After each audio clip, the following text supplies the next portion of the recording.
Dear children, today we are going to discuss about non-finite verbs. We all know what are verbs. Verbs have different categories in which they are divided. One category is finite and non-finite verbs. So first let us learn what are finite verbs. Finite verbs are normal verbs which we use: eat, drink, dance. These verbs are verbs which change according to the time of action, that is tense, the number of people, that is singular or plural, and person. Person as in pronouns, the first person, the second person, and the third person. So the verbs which change according to time of action, singular, plural, and person, these are called finite verbs. For example, you can see a few examples here, like I like painting, she likes painting, he liked painting, they like painting. Now, look at these verbs: like, likes, liked, and like again. In the first sentence, we have first person singular pronoun, right? In the second sentence, we have third person singular pronoun. In the next sentence, we have the sentence in past tense. And in the third one, we have a plural subject. So, you can see that in different sentences, we have different subjects, and according to these subjects, our verb has changed, right?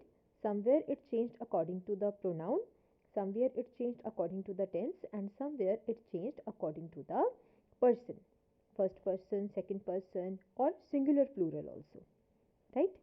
So now there are certain verbs which do not change according to anything, neither tense nor singular plural, and nor person of pronoun.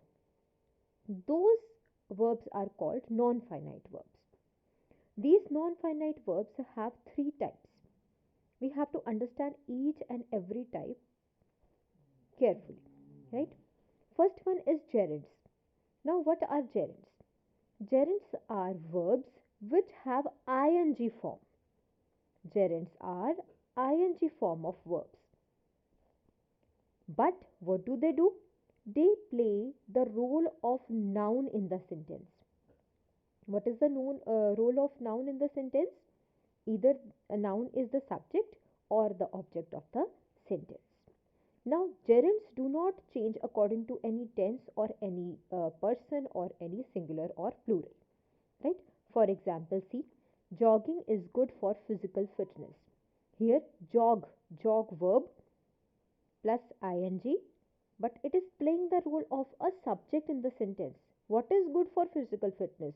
Jogging is good for physical fitness. Swimming is my favorite exercise. What is my favorite exercise? Swimming. So it is playing the role of the subject in these sentences. Smoking is injurious to health. Smoking is also smoke verb plus ing, but it is playing the role of a noun. It is functioning as noun here, not verb, right? If I say I am smoking, then I am doing the action, then it is verb there. But if I say smoking is injurious to health, then smoking is playing the role of a noun. It is not, this action is not happening here, right? So it is gerund. Then we have the other type, which is the participles. Participles is also a type of non-finite verbs, and these non-finite verbs have two types: present participles, which are the ing form of verbs, and then ed, en, et, etc. It means the past form of verb. So we have two participles: the present participle, that is ing form, and the past participle form of the verb. Now, these verbs, what do? They play the role of adjectives. They describe the nouns in the sentence. So, they do not play the role of verb. As earlier we have seen, the gerunds, what do? They perform the role of nouns in the sentence. So, participles perform the role of adjectives in the sentence. Let us see examples of present participle. Dancing dolls are sold here. I have not said that the dolls are dancing. That way it would have become the verb. I have said dancing dolls. So what kind of dolls? Dolls is a noun. The words which describe nouns are called adjectives. Right? So dancing dolls.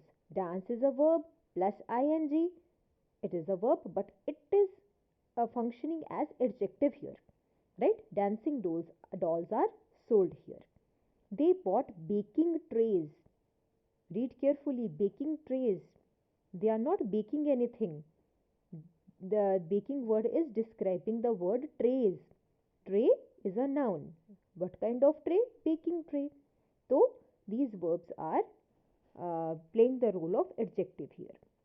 In the same way, we have past participles. You also know how we make past participles. We have ed, d, t, en or n words at the end of the verbs. See, the wounded soldiers wanted help.